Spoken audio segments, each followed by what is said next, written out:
Now, the minority in Parliament is alleging government interference in the publication of a nationwide load shedding timetable.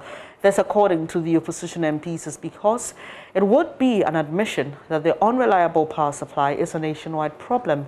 Ranking Member of Parliament's Mines and Energy Committee, John Jinapor, who strongly believes the recent wave of power outages has to do with financing, also accused the NPP government of reversing the gains made by the Mahama administration in the energy sector. Here are excerpts of a news conference he addressed on Wednesday. More recently, you would also recall that the Union of the Electricity Company of Ghana embarked on an industrial action demanding the removal of their managing director, citing incompetence, duplicity, and total lack of understanding of the power distribution company. Indeed, we've all witnessed a lot of agitation within the ECG. We are also picking similar signals at NEDCO. There was a similar one at VRA where the unional staff issued a threat.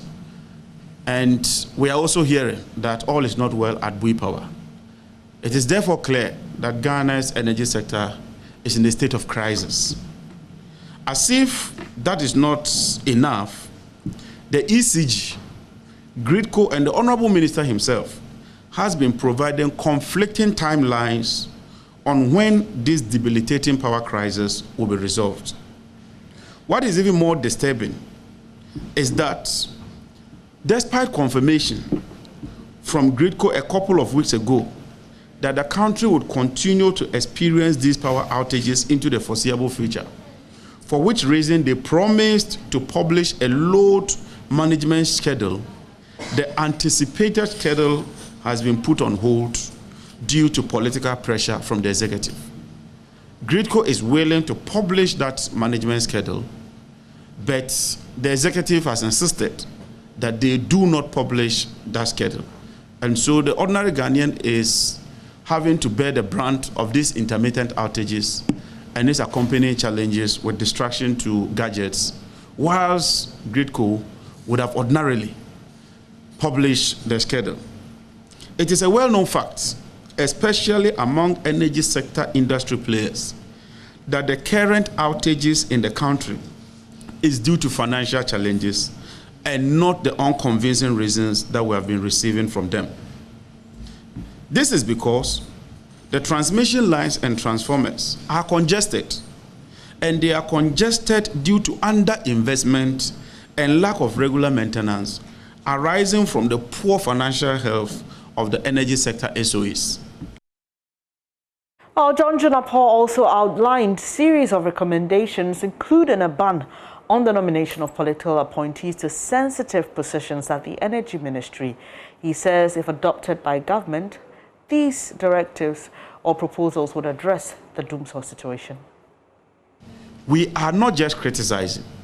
We are not just pointing faults. As a responsible minority committed to serving this country and poised to occupy the seat of government, we are providing alternative solutions, providing some pointers for government to consider. One, the energy sector players must be proactive and inform, that is, publish a schedule to electricity consumers who will be affected by these outages in advance, so that would-be or affected customers can take remedial steps to mitigate the effect of such outages. Because if people know that their power is going to go off at a certain point in time, they may prepare so that their gadgets can be safeguarded. Two, we are of the view that government must cut down on wasteful and frivolous expenditure and inject that much needed capital into the power sector, especially for that of GRIDCO, to make up for the impaired revenue or cash flow of these utilities. Government must desist from political interference in the management of the energy sector. Consequently, we wish to caution government to refrain from engaging in political appointments within these utility companies, especially at middle management levels when vacancies are declared. We believe that at least, as for the middle management levels, when vacancies are declared, the top management should be empowered and should be allowed to go through this process. This is News Desk on your most credible news source, Joy News. Coming up in business, Ghana's export earnings expected to pick up strongly in the coming months as commodity prices hit pre-pandemic levels.